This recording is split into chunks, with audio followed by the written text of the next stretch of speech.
तो कैसे हैं आप सब लोग। आप लोगों की डिमांड पे मैं जो धातु और अधातु वाला चैप्टर है क्लास 10th का चैप्टर 3 उस पे ये वीडियो बना रही हूँ। उसमें कुछ डाउट्स थे आप लोगों को, तो मैं उसकी वीडियो बना दे रही हूँ। ध्यान से देखिएगा और अगर वीडियो अच्छी लगे तो उसे लाइक कीजिएगा। और ऐसे ही सारे चैप्टर्स की वीडियो बनाऊँगी तो सब्सक्राइब कर दें चैनल को, जिससे कि आपके पास नोटिफिकेशन आता रहे। ठीक है, चलिए शुरू करते हैं। सबसे पहले बेटा धातु के बारे में हमें ये पढ़ना है कि टोटल अभी हमारे आसपास जितने भी तत्व हैं ऑल अराउंड 118 तत्व हैं, जिसमें से 90 से ज़्यादा धातुएं हैं, 22 अधातुएं हैं और कुछ उपधातुएं हैं। ठीक है, धातुएं हैं 90 से ज़्यादा, अधातुएं हैं 22 और कुछ उपधातु हैं। उपधातु होते हैं बेटा मेटलॉइड्स, जिसमें धातु और अधातु दोनों के गुण होते हैं। ठीक है, अब इसमें जो है हम सबसे पहले धातुओं के बारे में पढ़ेंगे। ठीक है, धातु जैसे इन्होंने एग्जाम्पल दिए हुए हैं, सोडियम, पोटेशियम, मैग्नीशियम, लोहा, एल्यूमिनियम, कैल्शियम, बेरियम, है ना। ये सब धातुओं के एग्जाम्पल हैं। ठीक है, अब वो धातु जो है हम उसे पहचानते कैसे। देखो हमारे चारों तरफ जितनी भी चीज़ें हैं उनमें से धातुओं का इस्तेमाल कहाँ कहाँ देखते हो आप। उनका इस्तेमाल देखते हो स्पात में, पुल बनाने में, रेल की पटरी बनाने में यूज़ होते हैं धातुएं। ठीक है, हवाई जहाज़ बनाने में, समुद्री जहाज़ बनाने में, गाड़ियाँ बनाने में, बर्तन बनाने में, कॉइन्स सिक्के बनाने में, आभूषण ज्वेलरी बनाने में, मशीन के पुर्जे और सुरक्षा उपकरण, मशीन्स बनाने में, और सुरक्षा उपकरण मतलब जैसे हथियार बनाने में। ठीक है, तो ये सारी की सारी चीज़ें कहाँ पे किससे बनती है, धातुओं से बनती हैं। ठीक है, अब उसके बाद है अधातु। तो oxygen, hydrogen, nitrogen, sulphur, phosphorus, fluorine, chlorine, bromine, iodine, ये सब क्या है, ये अधातु हैं। अब इनका यूज़ कहाँ कहाँ होता है, तो अलग अलग धातुओं के अलग अलग उपयोग दिए गए हैं। जैसे ऑक्सीजन का उपयोग होता है श्वसन में, हम सांस लेते हैं तो ऑक्सीजन लेते हैं, तो ऑक्सीजन का उपयोग किया गया श्वसन में। पौधे भी सांस लेते हैं तो ऑक्सीजन ही लेते हैं, प्रकाश संश्लेषण में कार्बन डाइऑक्साइड लेते हैं। तो हम हैं, जानवर हैं, पौधे हैं, हम सब लोग श्वसन के लिए ऑक्सीजन का इस्तेमाल करते हैं। और ऑक्सीजन का इस्तेमाल कहाँ होता है, ईंधन के दहन में।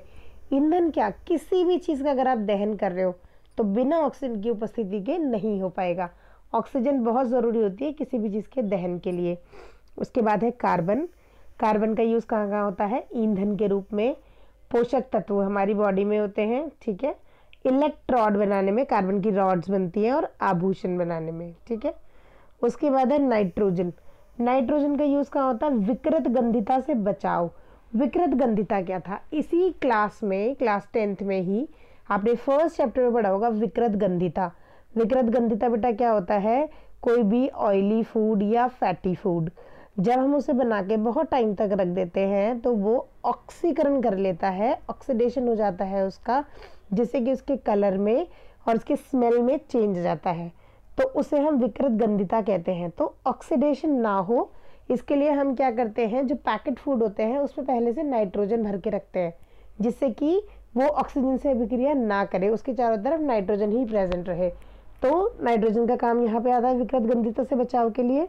और इसके अलावा अम्ल बनाने में, उर्वरक बनाने में, उर्वरक क्या होते हैं, जैसे खाद होती है ऐसे फैक्ट्रीज में जो बनते हैं ना, उर्वरक कहते हैं। उर्वरक बनाने में, विस्फोटक बनाने में, मतलब बॉम्ब बनाने में, पटाखे बनाने में, है ना, ऐसी चीज़ों को बनाने में नाइट्रोजन का यूज़ होता है। और हाइड्रोजन का यूज़ होगा हाइड्रोकार्बन बनाने में, वनस्पति घी बनाने में। चैप्टर 4 में आपने पढ़ा है कि वनस्पति तेल से वनस्पति घी बनता है, हाइड्रोजन की प्रेजेंस हाइड्रोजन के साथ रिएक्शन करके, है ना, ईंधन के रूप में और उर्वरक के रूप में। ये कौन यूज़ होता है, हाइड्रोजन यूज़ होता है। ठीक है, तो ये धातु और अधातुओं के यूजेस आपने देखे। अब धातु और अधातुओं में अंतर क्या होते हैं, हम मेन अंतर देखेंगे। ठीक है तो धातु का जो पहला अंतर है वो है मरकरी के अतिरिक्त कक्ष ताप पर सभी ठोस अवस्था में। इसका मतलब क्या है, सारी धातुएं ठोस अवस्था में पाई जाती हैं सिवाय मरकरी के। मरकरी को इंग्लिश में कहते हैं पारा। ठीक है, नॉर्मल टेम्परेचर पे यानी कि रूम टेम्परेचर पे सारी धातुएं जो होंगी वो ठोस अवस्था में होंगी, लेकिन जो पारा है वो द्रव अवस्था में पाया जाता है। जबकि जो अधातुएं होती हैं बेटा, अधातुएं तीनों फॉर्म्स में पाई जाती हैं। गैस फॉर्म में भी पाई जाती है, जैसे क्लोरीन हो गई, ऑक्सीजन हो गई, हाइड्रोजन हो गई। ठोस फॉर्म में भी पाई जाती है, जैसे आयोडीन हो गया, कार्बन हो गया, है ना, ग्रेफाइट और डायमंड। और लिक्विड में सिर्फ एक पाया जाता है, ब्रोमीन। तो इसे याद रखेंगे कि लिक्विड अधातु सिर्फ एक है, ब्रोमीन। ठीक है। इसका दूसरा अंतर है तन्य और आघातवर्धय, और अधातुओं में है, अधातुएं तन्य और आघातवर्धय नहीं होती। अब आपको इसका मतलब पता होना चाहिए कि तन्य क्या होता है और आघातवर्धय क्या होता है। तन्य क्या होता है बेटा, जो धातुओं के हम पतले पतले तार बनाते हैं, जैसे कॉपर वायर होती है, आपके बिजली में काम आती है, ठीक है, और गोल्ड वायर होती है, सिल्वर वायर होती है, इनसे हम ज्वेलरी बनाते हैं। तो जब हम धातुओं के तार बनाते हैं तो उस गुणों को तन्यता कहते हैं। और जब हम धातुओं की पतली पतली शीट्स बनाते हैं, जैसे एल्यूमिनियम फॉइल होती है, आप खाना रैप करते हो ना उसमें, एल्यूमिनियम फॉइल में। इसके अलावा मिठाइयों के ऊपर चांदी का वर्क और सोने का वर्क चढ़ा होता है ना, पतली पतली शीट्स उसके ऊपर, मिठाइयों के ऊपर होती हैं। और इसके अलावा लोहा है, उससे कनस्तर बनता है, उसकी शीट्स बना बना के, है ना। तो जो धातुएं हैं, धातुओं को क्या करते हैं, उनमें एक गुण होता है आघातवर्धनीयता का गुण। इसका मतलब उसको पहले तो जब मशीन से नहीं बनता था तो पीट पीट के उसकी चादरें बनाई जाती थी, ठीक है। अब मशीन्स में प्रेस करके बनाया जाता है, तो मतलब उसको दबाओगे आप तो वो शीट्स में कन्वर्ट हो जाता है, ठीक है। इसी गुण को आघातवर्धय कहते हैं। तो धातुओं में तन्यता और आघातवर्धनीयता दोनों गुण पाए जाते हैं, और अधातु में ना तो तन्यता का गुण पाया जाता है, ना ही आघातवर्धनीयता का गुण पाया जाता है। मतलब अगर आप इसको प्रेशराइज करोगे, मशीन के बीच में से निकालोगे, तो ये टूट जाएगा। ये भंगुर होते हैं, है ना, जल्दी टूटने वाले होते हैं, इनकी शीट्स नहीं बनेंगी और ना ही इनके तार बनेंगे। ठीक है बेटा, चलिए नेक्स्ट देख लेते हैं। नेक्स्ट देखिए, सामान्यतया उच्च गलनांक सीजियम एंड गैलियम का गलनांक निम्न। मतलब जो धातुएं होती हैं, धातुओं के गलनांक उच्च होते हैं, लेकिन सीजियम और गैलियम जो है उसके गलनांक बहुत कम होते हैं। इतना कम होता है बेटा कि आप उसे अपनी हथेली पे रखोगे तो वो मेल्ट हो जाएगा, मक्खन की तरह वो पिघल जाएगा आपकी हथेली की गर्मी से। इतना कम गलनांक होता है इसका। और इधर अधातुओं की बात करें तो हीरे के अलावा बाकी सब का गलनांक निम्न होता है, सिर्फ हीरे का गलनांक बहुत उच्च होता है। ठीक है, चलिए नेक्स्ट पॉइंट है, लेड तथा मरकरी के अतिरिक्त अधिकांशतः ऊष्मा से विद्युत के सुचालक, यानी कि सारी धातुएं ऊष्मा की सुचालक और विद्युत की सुचालक होती हैं, एक्सेप्ट लेड और मरकरी, ये कुचालक होते हैं। और अधातु में ग्रेफाइट के अतिरिक्त सभी कुचालक, सारी अधातुएं कुचालक होती है, सिर्फ ग्रेफाइट कुचालक नहीं होता। ठीक है, नेक्स्ट पॉइंट, ध्वनिक और चमक दर्शाने वाली। ध्वनिक क्या होता है बेटा, सारी जो धातुएं होती हैं, सारी मेटल्स जो होती है, वो एक रिंगिंग साउंड प्रोड्यूस करती है। आप उसको बजाओगे ना, उसे किसी चीज से अगर आप नॉक करोगे तो वो रिंगिंग साउंड आता है, ध्वनिक, है ना, उसे ध्वनिक कहते हैं। और चमक दर्शाने वाली, इसमें लश्चर होती है, इसमें चमक होती है, किसमें, सभी धातुओं में, है ना। जबकि अधातुओं में हम देखेंगे तो अधातुएं ना तो ध्वनिक होती हैं, आप उसको बजाओगे तो टैप टैप साउंड आएगा, लेकिन कोई रिंगिंग साउंड नहीं आएगा, और इसमें चमक भी नहीं होती, एक्सेप्ट आयोडीन और ग्रेफाइट। आयोडीन और ग्रेफाइट में चमक होती है, बाकी किसी भी अधातु में चमक नहीं होती। नेक्स्ट पॉइंट, सामान्यतया उच्च घनत्व, लेकिन सोडियम और पोटेशियम का घनत्व कम होता है। यानी कि सभी धातुओं का जो घनत्व होता है वो ज़्यादा होता है, लेकिन सोडियम और पोटेशियम का घनत्व जो होता है वो कम होता है। और अधातुओं में अधातुओं का घनत्व जो होता है वो अपेक्षाकृत कम होता है। ठीक है, नेक्स्ट पॉइंट, धातु ऑक्साइड क्षारीय या उभयधर्मी होते हैं। धातु के जो ऑक्साइड होंगे, यानी कि जब धातु ऑक्सीजन से रिएक्शन करेगा तो जो भी उसका जो प्रोडक्ट बनेगा वो या तो बेसिक होगा, क्षारकीय होगा, या उभयधर्मी। उभयधर्मी क्या होता है बेटा, एम्फोटेरिक। एम्फोटेरिक मतलब वो एसिड से भी रिएक्शन करता है और बेस से भी रिएक्शन करता है। ठीक है, ये इसके एग्जाम्पल है एल्यूमिनियम ऑक्साइड, लेड ऑक्साइड और जिंक ऑक्साइड, ये उभयधर्मी होते हैं। ठीक है, और अधातु ऑक्साइड जो होते हैं वो अम्लीय होते हैं। ये याद रखिएगा, उभयधर्मी वाली टर्म, इसके एग्जाम्पल मैंने आपको बता दिए हैं। धातु ऑक्साइड क्षारकीय, अधातु ऑक्साइड अम्लीय, धातु ऑक्साइड में कुछ उभयधर्मी भी होते हैं। वो 3 एग्जाम्पल हैं, लेड ऑक्साइड, जिंक ऑक्साइड और एल्यूमिनियम ऑक्साइड। ठीक है, अब हम इसके पढ़ेंगे रासायनिक गुणधर्म। रासायनिक गुणधर्म में पहला गुण है धातुएं तनु अम्ल से हाइड्रोजन को विस्थापित कर हाइड्रोजन गैस निर्मित करती है। यानी कि धातुएं जो है जब अम्ल से रिएक्शन करेंगी तो उसके हाइड्रोजन को हटा देंगी, मतलब हाइड्रोजन को रिलीज करेंगी रिएक्शन में। ठीक है, जबकि अधातु जो है वो अम्ल से हाइड्रोजन को विस्थापित नहीं करती है। और इसका लास्ट पॉइंट है धातु ऑक्साइड जो होते हैं वो आयनिक होते हैं और अधातु ऑक्साइड जो होते हैं वो सहसंयोजी होते हैं। आयनिक और सहसंयोजी क्या होते हैं मैं आपको एक्सप्लेन कर दे रही हूँ। धातु ऑक्साइड आयनिक होते हैं। धातु ऑक्साइड मतलब आयनिक का क्या होता है, आयनिक वो बॉन्डिंग होती है बेटा जिसमें इलेक्ट्रॉन्स लेने से या देने से जो बॉन्डिंग बनती है हम उसे आयनिक बंध कहते हैं और ऐसे तत्वों को हम आयनिक कहते हैं। ठीक है, और सहसंयोजी क्या होता है, जिसमें शेयरिंग, इलेक्ट्रॉन के शेयरिंग से जो बॉन्डिंग बनती है उसे हम सहसंयोजी कहते हैं। ठीक है, तो जो धातु के ऑक्साइड होते हैं वो आयनिक होते हैं, जबकि अधातु के ऑक्साइड जो होते हैं वो सहसंयोजी होते हैं। ठीक है, समझ में आया ये? अगर नहीं आएगा तो कमेंट कर देना मुझे कि क्या चीज़ समझ में नहीं आई, मैं कोशिश करूँगी दोबारा समझाने की। ठीक है, अब इसके बाद इसकी जो केमिकल प्रॉपर्टी है उसमें पहला है वायु के साथ अभिक्रिया। वायु के साथ अभिक्रिया मतलब धातु वायु में कैसे कैसे अभिक्रिया करते हैं। तो धातु वायु से तो अभिक्रिया करते हैं, वायु का मतलब होता है बेटा ऑक्सीजन से अभिक्रिया। ठीक है, तो कुछ धातु इजीली अभिक्रिया करेंगे, कुछ धातु थोड़े मुश्किल से अभिक्रिया करेंगे, कुछ धातु अभिक्रिया ही नहीं करेंगे, है ना। तो ये अलग अलग दिया हुआ है कि धातु ऑक्सीजन से रिएक्शन करके धातु ऑक्साइड बनाता है। ठीक है, सबसे पहले है सोडियम और पोटेशियम। सोडियम और पोटेशियम बेटा इतना ज़्यादा रिएक्टिव होता है, इतना ज़्यादा रिएक्टिव होता है कि जैसे ही वो एयर के कांटेक्ट में आता है वो ऑक्सीजन से अभिक्रिया कर लेता है और जलने लगता है। ठीक है, आग लग जाती है इसमें, सोडियम और पोटेशियम दोनों में। तो उस आग को रोकने के लिए इन्हें हमेशा कैरोसिन ऑयल में डुबो के रखा जाता है। ठीक है, क्यों रखा जाता है कैरोसिन ऑयल में, जिससे कि ये एयर के कांटेक्ट में ना आए या वाटर के कांटेक्ट में ना आए। उसके बाद है मैग्नीशियम, एल्यूमिनियम, जिंक और लेड। ये वायु के साथ धीरे धीरे अभिक्रिया करते हैं, मतलब एकदम जल्दी से नहीं करेंगे, धीरे धीरे करेंगे। तो धीरे धीरे अभिक्रिया करने से क्या होता है, इन धातुओं पर ऑक्साइड की पतली सुरक्षा परत चढ़ जाती है, इसके ऊपर एक लेयर चढ़ जाती है, ऑक्साइड की लेयर। ठीक है, उसके बाद है Mg यानी कि मैग्नीशियम वायु में जलने पर सफ़ेद MgO बनाता है, सफ़ेद कलर का मैग्नीशियम ऑक्साइड बनाता है। अगला है Fe यानी कि आयरन और कॉपर वायु में गर्म करने पर प्रज्वलित नहीं होते, मतलब जलते नहीं है, लेकिन ऑक्साइड बनाते हैं। ठीक है, और ज्वाला में लौह चूर्ण डालने पर वो तेजी से जलने लगते हैं। मतलब अगर आप आयरन की अभिक्रिया कराओगे तो वो नहीं जलेगा, ऑक्साइड बनाएगा, लेकिन अगर आप लोहे का चूर्ण आग में डालोगे तो वो जलेगा।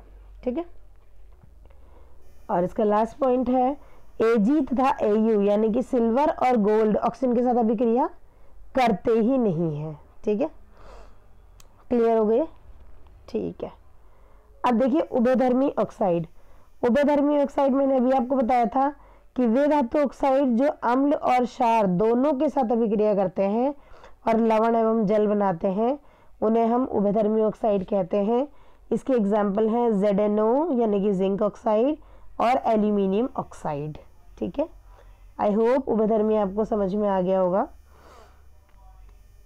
इसकी रिएक्शन भी दे रखी है, देखिए एल्यूमिनियम की एसिड के साथ भी दे रखी है, HCl के साथ, और सोडियम हाइड्रोक्साइड के साथ भी दे रखी है ना, दोनों के साथ दे रखी है। तो दोनों से रिएक्शन कर रहा है, सॉल्ट बना रहा है और वाटर बना रहा है। इतना आप लोगों को समझ में आ गया। अब आगे चलते हैं। अब धातुओं का एनोडीकरण। धातुओं का एनोडीकरण क्या है? इसमें क्या करते हैं बेटा, एल्यूमिनियम को एनोड बनाया जाता है, ग्रेफाइट को कैथोड बनाया जाता है। ग्रेफाइट मतलब कार्बन, है ना। एल्यूमिनियम को क्या बनाएंगे हम, एनोड बनाएंगे। ग्रेफाइट को क्या बनाएंगे हम, कैथोड बनाएंगे। और विद्युत अपघटन करते हैं, ठीक है, किसका, सल्फ्यूरिक अम्ल का। सल्फ्यूरिक अम्ल का हम विद्युत अपघटन करते हैं, उससे ऑक्सीजन गैस उत्पन्न होती है। ठीक है, तो जो ऑक्सीजन गैस निकलेगी वो एल्यूमिनियम से रिएक्शन कर लेगी। जो एल्यूमिनियम का हमने एनोड बनाया था ना, वो रिएक्शन कर लेती है और एल्यूमिनियम की बाहरी सतह पर ऑक्साइड की मोटी सी परत बना लेती है।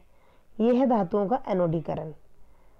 ठीक है, अब है नेक्स्ट पॉइंट, जल के साथ अभिक्रिया, कि जल के साथ कौन सी धातु अभिक्रिया करती है, कैसे कैसे करती है, करती भी है या नहीं करती है ना। तो इसमें देखिए, कुछ धातुएं जो बहुत ज़्यादा अभिक्रियाशील होती है वो आसानी से अभिक्रिया कर लेती है, यानी कि वो ठंडे जल के साथ भी अभिक्रिया कर ले रही है, जैसे सोडियम, पोटेशियम और कैल्शियम। उसके बाद कुछ धातुएं हैं जो गर्म जल के साथ अभिक्रिया करेंगी, जैसे मैग्नीशियम। कुछ धातु हैं जो गर्म जल के साथ भी नहीं, केवल भाप के साथ अभिक्रिया करती हैं, जैसे आयरन और एल्यूमिनियम, है ना। ये रिएक्शन आपको साथ में दी हुई है। पोटेशियम की वाटर से रिएक्शन करेंगे, पोटेशियम हाइड्रोक्साइड बनेगा। कैल्शियम की वाटर से रिएक्शन करेंगे, कैल्शियम हाइड्रोक्साइड बनेगा। मैग्नीशियम की वाटर से रिएक्शन करेंगे, मैग्नीशियम हाइड्रोक्साइड बनेगा। तो ये जल्दी जल्दी विक्रिया कर लेंगे। कौन कौन? सोडियम, पोटेशियम और कैल्शियम एकदम ठंडे पानी के साथ ही विक्रिया कर लेंगे। इसको कुछ करने की जरूरत नहीं है, बस पानी में मिलाओ, विक्रिया हो जाएगी। गर्म जल के साथ विक्रिया कौन करेगा? मैग्नीशियम करेगा। और भाप के साथ कौन करेगा? आयरन और एल्यूमिनियम करेगा। ठीक है, अब है कैल्शियम और मैग्नीशियम। कैल्शियम मैग्नीशियम की जब हम जल से विक्रिया कराते हैं तो जो हाइड्रोजन रिलीज होती है इसमें, तो हाइड्रोजन गैस के जो बुलबुले होते हैं वो धातु के साथ चिपक जाते हैं और धातु तैरना प्रारंभ कर देती है। तो बेटा ये एग्जाम में क्वेश्चन आता है कि कैल्शियम के साथ वाटर की विक्रिया कराते हैं या मैग्नीशियम के साथ वाटर की विक्रिया कराते हैं तो वो तैरने क्यों लगती है? तो इसका कारण ये है कि जो हाइड्रोजन गैस है, हाइड्रोजन गैस के जो बबल्स निकलते हैं, जो बुलबुले निकलते हैं, वो धातु के साथ चिपक जाते हैं, तो बबल्स ऊपर की तरफ जाते हैं तो धातु भी ऊपर की तरफ जाती है, तो धातु तैरने लगती है। ठीक है, घनत्व अधिक होने के बाद भी वो तैरने लगती है। ठीक, चलिए, तनु अम्लों के साथ अभिक्रिया। धातुएं जब तनु अम्ल के साथ अभिक्रिया करेंगी तो बनाएंगी लवण और हाइड्रोजन गैस। ठीक है, ये इन्होंने एग्जाम्पल दिए हुए हैं। आयरन से अभिक्रिया करा रखी है, मैग्नीशियम से, जिंक से, एल्यूमिनियम से, सब ने HCl से रिएक्शन की है तो आपका प्रोडक्ट बना है और हाइड्रोजन गैस रिलीज हुई है। ठीक है, चलिए नेक्स्ट, कॉपर, मरकरी एवं चांदी तनु अम्ल के साथ अभिक्रिया नहीं करते, इसे याद रखिएगा। कॉपर, मरकरी और चांदी तनु अम्लों के साथ अभिक्रिया करता ही नहीं है। ठीक है, तनु नाइट्रिक अम्ल के साथ अभिक्रिया, जो जब हम तनु नाइट्रिक अम्ल के साथ अभिक्रिया कराते हैं, मतलब बाकी अम्लों के साथ अभिक्रिया करा रहे हैं, जैसे HCl से अभिक्रिया करवा रखी है, तनु नाइट्रिक अम्ल के साथ अभिक्रिया होती है तो जो हाइड्रोजन निकली है ना, वो हाइड्रोजन रिलीज नहीं होती, वो हाइड्रोजन निकलती है और उपचयित होकर H2O बना लेती है। ठीक है, ऑक्सीडेशन हो जाता है यहीं पे, ये H2O बना लेती है। तो जब धातुएं नाइट्रिक अम्ल के साथ अभिक्रिया करती हैं तो क्या होता है? हाइड्रोजन ना निकल के वाटर बनता है। ठीक है, लेकिन बाकी की जो धातुएं हैं जैसे मैग्नीशियम है, बाकी की जो है वो हाइड्रोजन गैस बनाती हैं। ठीक है, मैग्नीशियम और मैंगनीज, ठीक है, ये सिर्फ हाइड्रोजन गैस बनाएंगी, बाकी कोई भी हाइड्रोजन गैस नहीं बनाती है। नेक्स्ट टॉपिक है बेटा एक्वारेजिया। एक्वारेजिया क्या होता है? बहुत इंपॉर्टेंट है। एक्वारेजिया जो होता है बेटा, सांद्र हाइड्रोक्लोरिक अम्ल और सांद्र नाइट्रिक अम्ल का 3:1 का रेशो है, 3:1, यानी कि हाइड्रोक्लोरिक अम्ल 3 पार्ट और नाइट्रिक अम्ल 1 पार्ट। ठीक है, इसको आप मिलाएंगे तो ये बनता है एक्वारेजिया। ठीक है, इसका काम क्या होता है? एक मिनट, इसका काम होता है ये गोल्ड और प्लैटिनम को गलाने में समर्थ होता है। ठीक है, ये गोल्ड और प्लैटिनम दोनों को गला सकता है, ये एक्वारेजिया का काम है। क्लियर है? चलिए,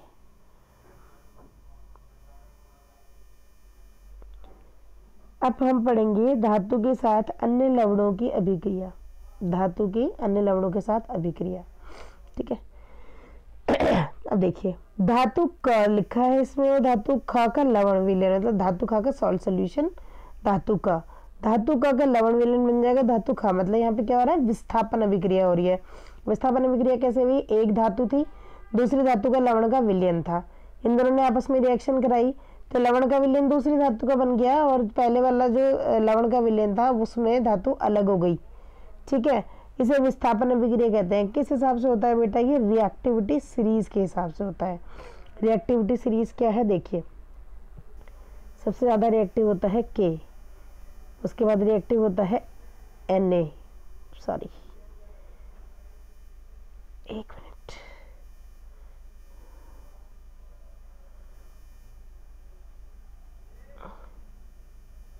Na, ठीक है। उसके बाद Ca कैल्शियम, उसके बाद Mg, ठीक है। उसके बाद Al, उसके बाद Zn, उसके बाद Fe। तो इसके लिए मैंने एक ट्रिक बताई थी, वो ट्रिक आप सुन लीजिए। केदारनाथ का माली आलू जरा फीके पकाता है, ठीक है। मतलब इसके नीचे आ जाएगा पीबी और हाइड्रोजन, ठीक है। इतनी सीरीज है। के से केदार, Na नाथ, Ca कैल्शियम, Mg माली, ठीक है, यानी कि मैग्नीशियम, Al एल्यूमिनियम आलू, जिंक जरा, फीके आयरन Fe, पकाता Pb लेड और है मतलब हाइड्रोजन। उसके बाद 4 आपको याद करने पड़ेंगे, कॉपर, मरकरी, सिल्वर, गोल्ड, ठीक है।